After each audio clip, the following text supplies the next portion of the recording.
সূরা হাশরের শেষ 3 আয়াত শুনুন। বিসমিল্লাহির রহমানির রহিম। হুয়াল্লাহুল্লাযী লা ইলাহা ইল্লা হুয়া আলিমুল গায়বি ওয়াশ শাহাদাহ হুয়ার রহমানুর রহিম।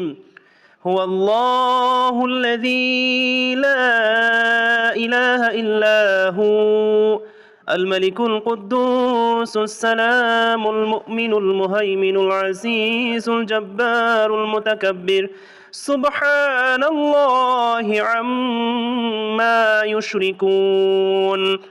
هو الله الخالق البارئ المصور له الأسماء الحسنى يسبح له ما في السماوات والأرض وهو العزيز الحكيم.